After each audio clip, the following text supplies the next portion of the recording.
اعوذ باللہ من الشیطان الرجیم بسم اللہ الرحمن الرحیم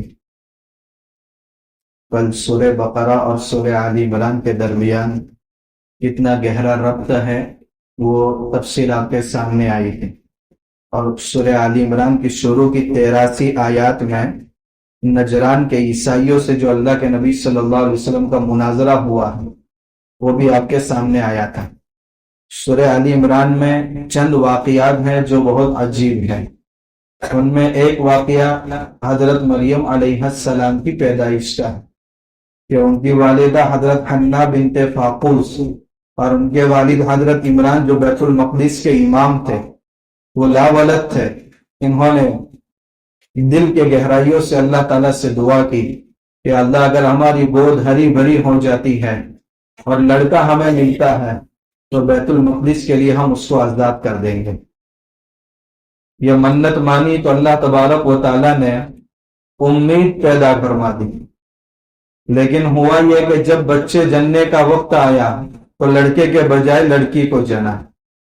تو حضرت حنہ بڑے افسوس کے ساتھ کہنے لگی انی وضعتها انثی، باری تعالیٰ یہ کیا ہوا، میری امیدوں پر پانی پھر گیا۔ تو اللہ تبارک و تعالیٰ نے جواب دیا وَلَيْسَ الذَّكَرُ كَالْأُنثىٰ، یہ حضرت مریم کے لیے جواب نہیں تھا، حضرت حنہ کے لیے جواب نہیں تھا، بلکہ ہم میں سے ہر ایک کے لیے جواب ہے کہ تم اپنی حیثیت کے موافق اولاد کا مطالبہ کرتے ہو اور ہم اپنی شان کے مطابق تمہارے حق میں جو بہتر ہوتا ہے وہ عطا فرماتے ہیں۔ اس لیے رضا بالقضاء، جو ہماری تقدیر میں لکھا ہوا ہے اسی پر ہم راضی رہے۔ اللہ تعالیٰ نے فرمایا یہ بیٹی ہم نے اپنی شان کے مطابق دی ہے، اس کے بطن سے، اس کے پیٹ سے وقت تک نبی حضرت عیسیٰ علیہ السلام پیدا ہوں گے، اور اسمہ احمد، آخر میں آنے والے احمد صلی اللہ علیہ وسلم کی بشارت وہ دے کر اس دنیا سے جائیں گے، یعنی آسمانوں پر اللہ تعالیٰ ان کو اٹھائے گا۔ تو یہ لڑکی ہم نے اپنی شان کے مطابق دی ہے۔ تو چونکہ لڑکوں کو آزاد کیا جاتا تھا مگر اللہ تعالیٰ نے حضرت مریم کا استثناء کیا اور ان کو بھی بیت المقدس کے لیے وقف کر دیا گیا۔ مگر بیت المقدس میں چھوٹی بچی کی پرورش کرے تو کون کرے؟ حضرت عمران جو بیت المقدس کے امام تھے اور حضرت مریم کے والد تھے، مگر ان کا انتقال ہو گیا تھا۔ تو حضرت مریم کے خالو حضرت زکریا علیہ السلام بیت المقدس کے امام تھے، تو وہاں کے بڑے بڑے لوگوں کے درمیان اختلاف ہو گیا۔ ہر ایک یہ چاہتا تھا کہ اس خوبصورت بچی کی تربیت کا موقع ہمیں ملے، اس کی کفالت کا موقع ہمیں ملے۔ حضرت زکریا علیہ السلام نے دلیل بھی پیش کی کہ بھئی میں حقدار ہوں اس کا، اور حقدار ہونے کی دلیل یہ ہے کہ میرے گھر میں جو میری اہلیہ ہے وہ حضرت مریم کی خالہ ہے، اور خالہ اس کو کہتے ہیں ماسی، ہمارے گجراتی میں خالہ کو ماسی کہتے ہیں۔ دیکھیے جیسے انگریزی میں کچھ حروف سائلنٹ ہوتے ہیں، اردو میں بھی کچھ حروف سائلنٹ ہوتے ہیں۔ ماں سی مطلب ماں جیسی، تو یہاں جئی یہ محذوف ہے۔ ایک لطیفہ یاد آ گیا، جیسے ہم دکان پر کوئی چیز خریدنے کے لیے جاتے ہیں تو دکان والا شناسہ ہوتا ہے، پہچان والا ہوتا ہے، مگر قیمت کچھ زیادہ محسوس ہوتی ہے تو ہم لینے میں ٹال مٹول کرتے ہیں۔ تو دکان والا کہتا ہے زیادہ نہیں لگاؤں گا، بے فکر رہے۔ زیادہ نہیں لگاؤں گا کیا مطلب؟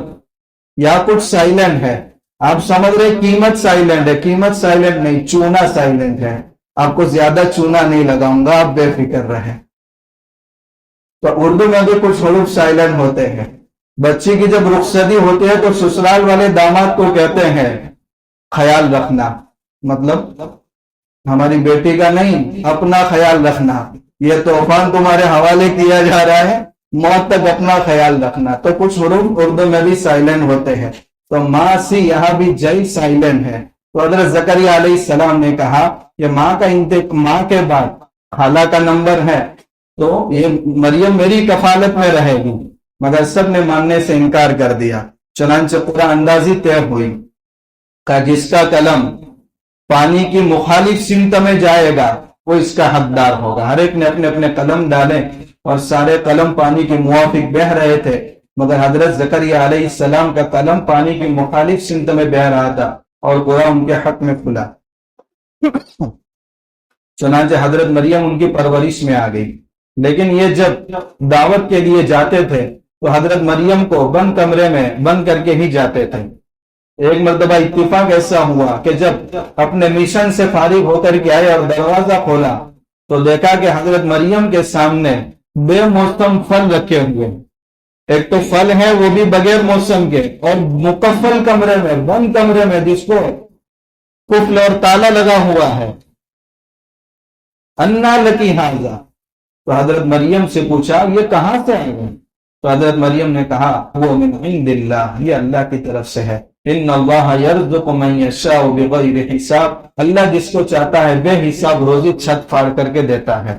زکریا علیہ السلام 100 سال سے زیادہ عمر کے ہو چکے تھے، مگر جب اپنی آنکھوں سے اللہ تعالیٰ کا یہ قدرت کا مظاہرہ دیکھا، فوراً دعا کے لیے ہاتھ اٹھا دیے کہ اللہ بغیر موسم کے پھل دیتا ہے تو ہماری بھی اولاد کا کوئی موسم نہیں ہے، مگر تو اسباب کا محتاج نہیں ہے۔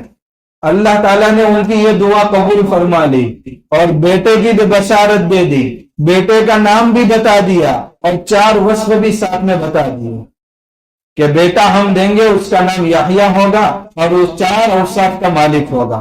مصدقا بکلمۃ من اللہ، جو اللہ کے کلیمے سے پیدا ہوئے ہیں حضرت عیسیٰ علیہ السلام، یہ یحییٰ ان کی تصدیق کریں گے کہ یہ وقت کے نبی ہے، یہ پہلا وصف۔ دوسری بات بیان فرمائی وسیدہ، زہد اور تقوی اور عبادت میں وہ سردار ہوں گے، یعنی سید العابدین ہوں گے، سید المتقین ہوں گے۔ وحسورا، لوگ شریعت کے دائرے میں رہتے ہوئے اپنی جائز تمنائیں پوری کرتے ہیں، یہ اس سے بھی اپنے آپ کو بچائیں گے۔ وَنَبِيًّا مِنَ الصَّالِحِينَ، اور صلحاء میں سے ایک صالح، انبیاء میں سے ایک نبی ہوں گے، تو یہ 4 اوصاف کے مالک ہوں گے۔ پھر آگے حضرت عیسیٰ علیہ السلام کی پیدائش کا تذکرہ، عیسیٰ علیہ السلام جب دنیا میں آئے سورہ مریم میں وہ تذکرہ آ رہا ہے۔ یہودیوں نے ان کو قتل کرنے کی سازش کی، جس کمرے میں حضرت عیسیٰ علیہ السلام دے پتہ چلا، سارے یہودیوں نے اس کمرے کو گھیر لیا اور ایک یہودی کو اندر بھیجا۔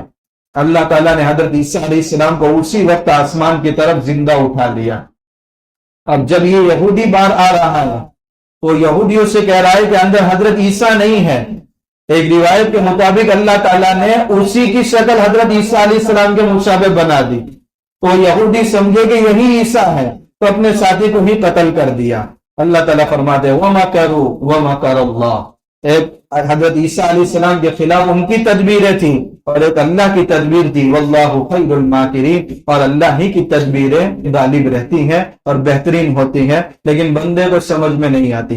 پھر اخیر میں، اس پارے کے اخیر میں اللہ تعالیٰ نے انبیاء سے عہد لیا تھا، گزشتہ انبیاء، کہ اگر میرے نبی تمہارے زمانے میں ظاہر ہو جائے لَتُؤْمِنُنَّ بِهِ وَلَتَنْصُرُنَّ، تو تم ضرور بھی ضرور ان پر ایمان لاؤ گے اور ان کی تصدیق کرو گے اور ان کی مدد کرو گے۔ سارے انبیاء نے اس عہد کو قبول کیا، مگر اللہ کے نبی صلی اللہ علیہ وسلم تمام انبیاء کے جانے کے بعد اس دنیا میں تشریف لائے۔ اس کے بعد سورہ آل عمران میں 4تھا پارہ شروع ہو رہا ہے۔ اس کی پہلی آیت کا خلاصہ یہ ہے کہ اللہ تعالیٰ نے ایک بہت اونچا مقام رکھا ہے، بر کا مقام۔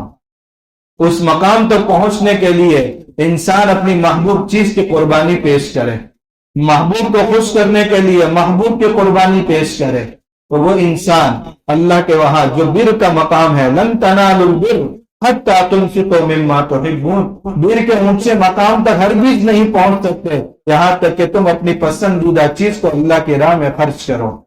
صحابہ کرام کا عمل بالقرآن کا جذبہ دیکھو، یا آسمان سے یہ آیت اتر رہی ہے، یہاں سے حضرت عمر رضی اللہ تعالیٰ عنہ آ رہے ہیں، کہا یا رسول اللہ میری ایک باندی ہے جو مجھے اپنے مال میں سب سے زیادہ محبوب ہے، آج اللہ نے یہ آیت اتاری ہے، میں اپنے عمل کا مظاہرہ کرتے ہوئے سب سے پہلے اس کو اللہ کی راہ میں آزاد کرتا ہوں۔ ایک انصاری صحابی، بہت زیادہ ریچ مین، حضرت ابو طلحہ انصاری رضی اللہ تعالیٰ عنہ، اللہ کے نبی صلی اللہ علیہ وسلم کے پاس آئے اور کہا یا رسول اللہ، مسجد نبوی کے سامنے میرا باغ ہے، اس میں 3 کنویں ہیں جس کا پانی آپ کو محبوب ہے، میں نے یہ آیت سنی ہے، بس اس آیت پر میرا عمل دیر نہ ہو جائے، میں اللہ کی راہ میں وہ صدقہ کر رہا ہوں، آپ جہاں چاہے اس کو خرچ فرما دیں۔ علماء نے لکھا ہے کہ باب عبد المجید جہاں سے ہم داخل ہوتے ہیں، وہاں جو قالین ہے اس قالین کے نیچے 3 نشان بنے ہوئے ہیں، وہ حضرت ابو طلحہ انصاری رضی اللہ تعالیٰ عنہ کے کنویں کے نشانات ہیں. وہ سارا کا سارا باپ اللہ کے راہ میں خرچ کر دیا. اللہ کے نبی صلی اللہ علیہ وسلم کے متبنہ بیٹے، لے پالک بیٹے، منہ بولے بیٹے، جن کو حضور نے اڈاپٹ کیا تھا، حضرت زید بن حارثہ رضی اللہ تعالیٰ عنہ ایک بہترین عمدہ اپنا گھوڑا لے کر کے آئے اور کہا یا رسول اللہ، یہ قرآن کی آیت اتری ہے اور مجھے اپنے مال میں سب سے قیمتی یہ گھوڑا پسند ہے، میں اللہ کے لیے گھوڑا آپ کے حوالے کرتا ہوں، آپ جس مصرف میں مناسب سمجھے آپ دے دیجئے. اللہ کے نبی صلی اللہ علیہ وسلم نے ان کے سامنے ان کے بیٹے حضرت اسامہ کو بلایا اور کہا یہ گھوڑا لے جاؤ. حضرت زید فرمانے لگے یا رسول اللہ، میرے دل میں خلیش ہے، یہ کیا صدقہ ہوا؟ ایک جیب سے نکالا اور دوسرے جیب میں ڈال دیا، کیا بھلا مجھے اس کا ثواب ملے گا؟ اللہ کے نبی صلی اللہ علیہ وسلم نے فرمایا زید اس میں دگنا ثواب ہے، ایک رشتہ داری کا اور ایک صدقے اور صلہ رحمی کا. معلوم ہوا کہ سب سے پہلے اپنے ہی رشتہ داروں میں غریبوں کو اوپر لانا چاہیے. اس میں رشتہ داری کا یعنی صلہ رحمی کا بھی ثواب ہے اور صدقے کا بھی ثواب ہے. اس کے بعد یہودیوں کے اندر ایک غلط فہمی پیدا ہو گئی تھی اور وہ یہ کہنے لگے کہ بیت اللہ سے بیت المقدس افضل ہے. قرآن نے اس کی تردید کی اسی صفحے میں، ان اول بیت وضع للناس للذی ببکۃ مبارکا وہدی للعالمین. ارے آدم علیہ السلام جب اس سرزمین پر اترے ہیں، سب سے پہلے دولت کھانے کے بجائے عبادت خانہ وجود میں آیا ہے اور اللہ کا گھر تعمیر ہوا. اس میں کئی آیات بینات ہے، بڑی بڑی نشانیاں ہیں. ایک تو مقام ابراہیم ہے، ایک حتیم ہے جو کعبۃ اللہ کا حصہ تھا، بعد میں اس کو الگ کر دیا گیا.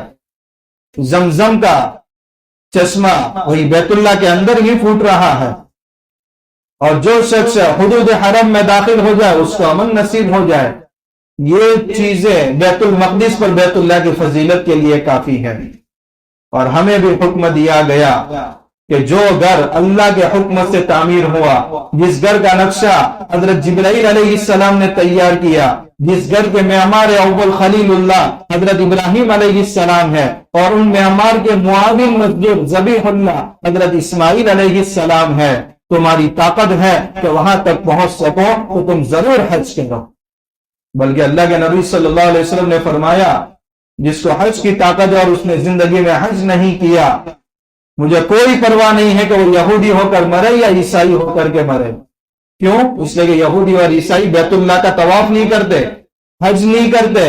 اگر مسلمان بھی طاقت کے باوجود نہیں کر رہا ہے تو یہودی اور عیسائی اور مسلمان میں کیا فرق ہے؟ آج ہمارے درمیان ایسی بھی بات پائی جاتی ہے کہ عمرے پر عمرے کر رہے مگر حج نہیں کر رہے ہیں. یہ غلط طریقہ ہے. عمرہ مستحب یا سنت ہے مگر حج فرض ہے. اس لیے سب سے پہلے اپنے ذمے سے اس فریضے کو ثابت کرنے کی پوری کوشش ہونی چاہیے. اللہ تعالیٰ ان آیات کی برکت سے ہم سب کو حرمین شریفین کی زیارت نصیب فرمائے. اس کے بعد اللہ تعالیٰ نے بڑا عجیب حکم دیا، وَاعْتَصِمُوا بِحَبْلِ اللَّهِ جَمِيعًا وَلَا تَفَرَّقُوا. اے لوگو، تم اپنے آبا و اجداد کا حال دیکھو، زمانے جاہلیت میں چلے جاؤ، ہر ایک اپنے اپنے قبیلے کی فکر کر رہا ہے. تم قریب تھے کہ جہنم کے کونے میں کھڑے تھے، قریب تھے کہ اس کے اندر گر جاؤ، مگر اللہ تعالیٰ نے قرآن اتارا اور اس قرآن کی برکت سے اللہ تعالیٰ نے تم کو ایک بنا دیا. تم بھی قرآن کو مضبوطی سے پکڑو، یہ اللہ کی رسی ہے، مضبوطی سے پکڑو. وَلَا تَفَرَّقُوا، اور انتشار کا شکار مت ہو جاؤ، آپس میں مت بچ جاؤ ورنہ تمہاری طاقت ختم ہو جائے گی. قرآن کو ہم نے کتنا مضبوطی سے پکڑا ہے. آج اس ملک میں 150 سال سے مسلمان جو مار کھا رہے ہیں وہ اسی وجہ سے قرآن سے تعلق ہمارا بہت کمزور ہو گیا. حضرت شیخ الہند رحمت اللہ علیہ 4 سال مالٹا کی جیل میں رہے اور ان کے ساتھ وہ سلوک کیا گیا جو کبھی حضرت بلال حبشی رضی اللہ تعالیٰ عنہ کے بارے میں ہم سنتے تھے. جب جنازے کے تخت پر ان کو لٹایا گیا تب غسل دینے والوں نے دیکھا کہ پیچھے سے پورا حصہ گوشت ختم ہو گیا. اتنی تکلیفیں دی گئی تھی. مولانا حسین احمد مدنی رحمت اللہ علیہ جو حضرت کے خاص شاگرد تھے، فرمایا کہ مجھے حضرت نے منع کیا تھا کہ میری زندگی میں کبھی ان تکالیف کا کسی کے سامنے ذکر مت کرنا، لیکن مجھے معلوم ہے کہ انگریز جیل میں تہ خانے میں لے جاتے تھے اور حضرت سے کہتے تھے آپ اپنے فتوے سے پیچھے ہٹ جاؤ. مگر عجیب دشمنی تھی. حضرت فرماتے تھے اگر میری لاش کو جلا دیا جائے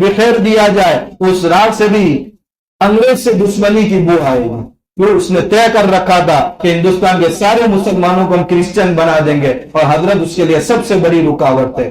وہ تو ریشمی رومال اپنے آخری مرحلے تک، خیر اللہ کی کچھ حکمت ہوگی، آخری مرحلے تک پہنچ نہ سکی، ورنہ انگریز حیران تھا کہ یہ بوریے پر بیٹھنے والے آسمانوں میں بھی سوراخ کر سکتے ہیں، اتنی خطرناک تحریر تھی حضرت کی۔ وہ جب جیل سے باہر آئے، ٹی بی کا مرض لاحق ہو چکا تھا، اس وقت دارالعلوم دیوبند کی درسگاہ میں حضرت کے ہر فیلڈ میں حضرت کے شاگرد تھے۔ محدثین میں علامہ انور شاہ کشمیری رحمت اللہ علیہ، علماء نے لکھا ہے کہ ان کے جیسا 500 سال پہلے مائنڈڈ کوئی آدمی نہیں گزرا، بلکہ ایک عالم دین نے لکھا ہے کہ اسلام کی حقانیت کی علامتیں بہت زیادہ ہے، اتنا مائنڈڈ آدمی مسلمان ہے۔ حقانیت کے دلائل میں سے ایک دلیل یہ بھی ہے، حضرت علامہ انور شاہ کشمیری رحمت اللہ علیہ حدیث میں، کتاب کی تصنیف میں علامہ تھانوی رحمت اللہ علیہ، جنہوں نے 1000 سے زیادہ کتابیں لکھی ہیں، دعوت و تبلیغ میں حضرت مولانا الیاس صاحب رحمت اللہ علیہ جیسا شاگرد، تقسیم ہوئی ملک کی، اچھے علماء چلے گئے، اس میں مفتی اعظم حضرت مفتی شفیع صاحب رحمت اللہ علیہ حضرت کے شاگرد، تو تمام شاگرد دارالعلوم دیوبند کی درسگاہ میں موجود ہیں، اور کہا حضرت آپ کا آخری وقت ہے، ہندوستان کے مسلمانوں کا مستقبل لے کر کے آپ کیا کہیں گے؟ تو حضرت نے فرمایا تھا، میں نے جیل میں اس ملک کے مسلمانوں کے لیے بہت غور کیا ہے، اور میں اس نتیجے پر پہنچا ہوں، کاش مسلمانوں میں 2 باتوں کی کمی نہ ہو تو مسلمان اس ملک کے اندر سلامت رہیں گے۔ ایک تو یہ کہ مسلمان بٹے ہوئے ہیں، جس کی وجہ سے ان کی طاقت منتشر ہو گئی ہے، تو مسلمانوں کو آپس میں اتفاق چاہیے، وَاعْتَصِمُوا بِحَبْلِ اللَّهِ جَمِيعًا، اور اتفاق قرآن کے ذریعے ہی آ سکتا ہے، یہ تو خود اللہ تعالیٰ فرما رہے ہیں۔ اور دوسری بات حضرت نے فرمائی کہ اگر اللہ تعالیٰ مجھے اب طاقت دے دے تو میں ہندوستان کی ایک مسجد میں جا کر کے درس قرآن کو عام کروں، تاکہ مسلمانوں کا قرآن سے تعلق بہت مضبوط ہو جائے۔ اللہ یہ 2 باتیں ہمیں سمجھنے کی توفیق عطا فرمائے۔ ظاہر سی بات ہے ان لوگوں کو ہماری فکر تھی، اور جیل میں بھی ہماری آخرت کے بارے میں فکر مند ہے، اس نتیجے پر پہنچے۔ دونوں باتوں کو اللہ تعالیٰ تمام مسلمانوں کو سمجھنے کی توفیق عطا فرمائے۔ اس کے بعد اس پارے کے اندر غزوہ بدر کا صرف حوالہ دیا ہے، اور اس کا سبق بیان کر دیا گیا کہ میدان جنگ میں افراد کی کثرت اور ہتھیار کی کثرت سے جنگیں نہیں جیتی جاتی، بلکہ دین، استقامت، ایمان کی قوت، اللہ کی ذات پر بھروسہ، اللہ کی قدرت اور اللہ کی نصرت کے ذریعے جنگیں جیتی جاتی ہے۔ کم من فئۃ قلیلۃ فئۃ کثیرۃ باذن اللہ غلبت فئۃ کثیرۃ باذن اللہ۔ غزوہ بدر میں 313 تھے، سامنے 1000 کا لشکر تھا، اور یہ مٹھی بھر لوگ ڈالی بھاگ گئے۔ اس کے بعد 55 آیات میں غزوہ احد کا تذکرہ ہے۔ غزوہ احد، جب غزوہ بدر میں کاری ضرب کفار مکہ کو لگا تھا، 70 سرما مارے گئے تھے اور 70 قید ہوئے تھے، تو ابو سفیان کی سرکردگی میں ایک لشکر تیار ہوا اور کہا کہ غزوہ بدر میں جو ہمارے سردار مارے گئے ہیں ان کا بدلہ مسلمانوں سے لیں گے۔ 3000 افراد پر مشتمل سن ہجری 3 میں شوال کے مہینے میں مکہ المکرمہ سے ابو سفیان کی سرکردگی میں یہ قافلہ روانہ ہوا تھا۔ 200 گھوڑے ان کے پاس تھے، 700 لوہے کی زرہیں ان کے پاس تھی، 3000 اونٹ تھے، 500 عورتیں ساتھ میں تھی، اور یہ میدان احد کی طرف چلے۔ اللہ کے نبی صلی اللہ علیہ وسلم کو پتا چلا تو 700 نہتے مسلمانوں کو لے کر کے میدان احد کی طرف روانہ ہوئے۔ ڈاکٹر حمید اللہ صاحب یہ حیدرآباد کے تھے، بعد میں پیرس میں چلے گئے اور قسم کھائی تھی جب تک میرا ملک غلامی کی زنجیر میں جکڑا رہے گا میں اس ملک میں نہیں جاؤں گا۔ انہوں نے سیرت پر بڑی زبردست کتابیں لکھی ہے اور پیرس میں بھی بڑا زبردست کام کیا ہے۔ آپ ان کی کتابیں پڑھیں گے تو اس نتیجے پر پہنچیں گے کہ اللہ کے نبی صلی اللہ علیہ وسلم سے زیادہ اس دنیا میں کسی کو جنگی مہارت نہیں تھی۔ میدان احد میں آپ نے صحابہ کی صفیں اس انداز سے لگائی تھی کہ دشمن بھی حیران تھا اور دو بدو جنگ کرنے پر مجبور ہو گیا تھا۔ اس لیے انفرادی طور پر جب شروع میں جنگ ہوئی ہے 8 کفار فوراً جہنم چلے گئے تھے۔ حضرت علی، حضرت حمزہ، حضرت ابو دجانہ رضی اللہ تعالی عنہم نے اتنا خطرناک حملہ کیا تھا کہ آپ کے مر جانے کے بعد سب کے سب بھاگ گئے تھے۔ مگر اللہ کے نبی صلی اللہ علیہ وسلم نے عبداللہ ابن جبیر رضی اللہ تعالیٰ عنہ کی سرکردگی میں 50 افراد پر مشتمل ایک قافلہ جبل الرومات پر ٹھہرایا تھا اور کہا تھا پرندے ہماری لاشوں کو نوچے پھر بھی تم اس پہاڑ سے مت اترنا۔ مگر جب انہوں نے دیکھا کہ سارے کفار بھاگ رہے ہیں تو ہمیں ان کو قید کرنا چاہیے، ان کا مال لوٹ کر کے مال غنیمت حاصل کرنا چاہیے۔ 10 کے علاوہ سب کے سب مال غنیمت حاصل کرنے کے لیے اتر گئے تھے۔ خالد بن ولید اس وقت ابھی مسلمان نہیں ہوئے تھے، انہوں نے موقع دیکھا اور پہاڑ کے پیچھے سے حملہ کیا۔ یہ 10 افراد کو کچلتے ہوئے آگے بڑھے، مسلمان بیچوں بیچ آ گئے، ادھر بھی کفار ہیں ادھر بھی کفار ہیں، جس کی وجہ سے 70 صحابہ کرام کو جام شہادت نوش کرنا پڑا۔ مسلمان تھوڑی دیر کے لیے ہمت ہار گئے تھے اور یہ فتح مسلمانوں کی اس معمولی غلطی کی وجہ سے شکست میں تبدیل ہو رہی تھی۔ اگر اللہ تبارک و تعالی یہ نہ چاہتا تو یہ کفار کا لشکر مسلمانوں کا خاتمہ کر دیتا، مگر ابو سفیان آدھی فتح حاصل کرنے کے بعد خوشی میں مکہ کی طرف روانہ ہو گئے۔ لیکن جب ایک جگہ پہنچنے کے بعد اپنی غلطی کا احساس ہوا کہ اتنا بہترین موقع ملا تھا کہ مسلمانوں کو درمیان میں گھیر لیا تھا، اگر ہم یک بار کی سب پر حملہ کر دیتے تو اس جنگ میں ہمیشہ کے لیے مسلمانوں کا خاتمہ ہو سکتا تھا۔ وہاں جانے کے بعد غلطی کا احساس ہوا تو دوبارہ جنگ کے لیے واپس آ رہے ہیں۔ ادھر منافقین کو موقع مل گیا جو مسلمانوں کے خلاف کوئی موقع اپنے ہاتھ سے جانے نہیں دیتے تھے، اور انہوں نے یہ شوشہ چھیڑا کہ اگر مسلمان حق پر ہوتے تو ان کے 70 لوگ مارے نہ جاتے۔ تو 55 آیات میں احد کا تذکرہ اور منافقین کی شرارتوں کا تذکرہ آگے کی 25 آیات میں ذکر کیا گیا۔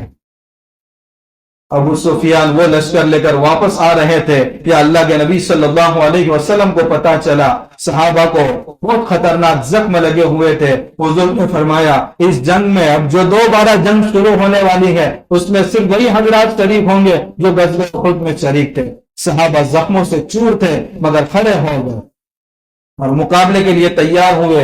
مدینہ سے 8 میل پہنچے تھے جہاں حمراء الاسد واقع ہے، اس لیے یہ جو چھوٹی جنگ بعد میں پیش آئی ہے اس کو غزوہ حمراء الاسد بھی کہا جاتا ہے۔ یہ صحابہ کرام کا زخموں سے چور ہونے کے باوجود اللہ کے رسول کے حکم پر لبیک کہنا ابو سفیان کے پورے لشکر پر ایسا رعب طاری ہوا کہ وہ واپس چلے گئے اور جنگ کی ہمت نہ ہوئی۔ اللہ تعالیٰ نے ان کی تعریف فرمائی ہے الذین استجابوا للہ والرسول من بعد ما اصابهم القرح، وہ لوگ جو اللہ اور اللہ کے رسول صلی اللہ علیہ وسلم کے حکم پر لبیک کہنے والے بن گئے حالانکہ ان کو خطرناک زخم پہنچ چکے تھے۔ اللہ نے ان کے لیے اجر عظیم کا وعدہ فرمایا۔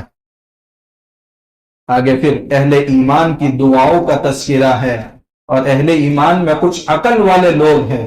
وہ عقل والے وہ ہیں الذین یذکرون اللہ قیاما وقعودا وعلی جنوبہم، جو اللہ کو یاد کرتے ہیں کھڑے ہونے کی حالت میں بھی، بیٹھے ہوئے ہونے کی حالت میں بھی، پہلو کے بل لیتے ہوئے اس حالت میں تھی۔ وَيَتَفَكَّرُونَ فِي خَلْقِ السَّمَاوَاتِ وَالْأَرْضِ، اور آسمان اور زمین کی پیدائش میں غور کرتے ہیں۔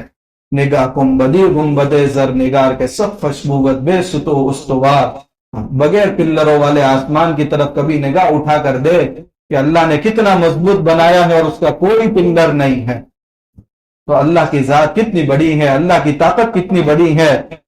بلا اختیار زبان پر آ جاتا ہے ربنا ما خلقت هذا باطلا سبحانک، اے ہمارے پروردگار یہ کائنات کو جو تو نے سجایا ہے بالکل بے مقصد ان کو نہیں بنایا ہے۔ ہم تصور بھی نہیں کر سکتے کہ کوئی چیز دنیا کا انسان با مقصد بنا اور تو بے مقصد بنائے، تیری ذات پاک ہے، ہماری بہت بڑی ضرورت ہے فقنا عذاب النار، کہ جہنم کے عذاب سے ہمیں بچا دے۔ ہم تو 15ویں صدی کے مسلمان ہیں، تراوی تو معمولی گرمی برداشت نہیں ہوتی، جہنم کی آگ ہم کیسے برداشت کریں گے؟ ربنا انک من تدخل النار فقد اخزیتا، اے ہمارے پروردگار جس کو تو نے جہنم میں داخل کر دیا اس کو تو نے سب سے زیادہ ذلیل کر دیا۔ وما للظالمین من انصار، اور کل قیامت کے دن ایسے ظالموں کا کوئی مددگار نہیں ہوگا۔ ربنا اننا سمعنا منادیا ینادی للایمان، اے ہمارے پروردگار جو تیری طرف سے ندا لگا رہا ہے اے لوگوں اپنے رب پر ایمان لاؤ، اس کی ندا کو ہم نے اپنے کانوں سے سن لیا۔ فآمنا، اور ہم جیسا ایمان لانا چاہیے تیرے ذات پر ایمان لا چکے ہیں۔ ربنا فاغفر لنا ذنوبنا، اے ہمارے پروردگار ہمارے گناہوں کو معاف فرما دے، وَكَفِّرْ عَنَّا سَيِّئَاتِنَا، اور ہمارے چھوٹی چھوٹی کوتاہیوں کو درگزر فرما دے، وَتَوَفَّنَا مَعَ الْأَبْرَارِ، اور نیک لوگوں کے قدموں میں ہم کو سلا دے، یعنی وفات بھی دے تو نیک لوگوں کے ساتھ، صحابہ کے قدموں میں، جنت البقیع میں، مدینہ منورہ کی موت، اور نیک لوگوں کے ساتھ ہمارا حشر فرما۔ ربنا وآتنا ما وعدتنا علی رسلک، اے اللہ جو تو نے تیرے رسول کے ذریعے ہمارے حق میں وعدے کیے ہیں وہ پورے فرما، ولا تخزنا یوم القیامہ، اور قیامت کے دن ہمیں رسوا نہ فرما۔ ہماری انفرادی غلطیوں کو، ہماری تنہائیوں کو کل قیامت کے دن اجاگر کر کے ہمیں تیرے رسول کے سامنے رسوا مت کرنا، ہمیں اپنے والدین کے سامنے رسوا مت کرنا، ہمیں اپنے دوستوں کے سامنے رسوا مت کرنا۔ انک لا تخلف المیعاد، یہ وعدہ تیرا ہی ہے اور تو وعدہ خلافی نہیں کر سکتا۔ اس کے بعد اللہ تعالیٰ نے کامیابی کے 4 اصول بیان فرمائے ہیں۔ اگر کوئی بندہ کامیاب ہونا چاہتا ہے، یہ سورہ آل عمران کی آخری آیت ہے۔ سب سے پہلے ہے صبر، حالات کیسے بھی آ جائے بلکہ ڈٹ جائے اللہ کے لیے اور ان حالات کو خوشی خوشی برداشت کر لے۔ صبر کامیابی کا سب سے پہلا اصول ہے۔ دوسری بات وصابرو، دشمن کے مقابلے میں دشمن سے زیادہ تمہارے قدم جمے ہوئے ہونے چاہیے، دشمن کے مقابلے میں دشمن سے زیادہ استقامت تمہیں حاصل ہونی چاہیے، دشمن کے مقابلے میں دشمن کے سامنے بہادری کا مظاہرہ تمہاری طرف سے زیادہ ہونا چاہیے۔ اور تیسرا اصول ہے ورابطو، دشمنوں کے حملے کس سمت سے ہو رہے ہیں ہر سمت کے اندر سرحدوں پر تم پہرے دار بن جاؤ۔ اور چوتھا اصول ہے واتقوا اللہ، اتقوا اللہ حیث ما کنتم، جہاں بھی رہو، جس جگہ بھی رہو، جس وقت بھی رہو، اللہ سے ڈرتے رہو، لعلکم تفلحون، تاکہ تم کامیاب ہو جاؤ۔ یہ سورہ آل عمران کا خلاصہ مکمل ہوا، کل انشاءاللہ سورہ نساء کا خلاصہ بیان کیا جائے گا۔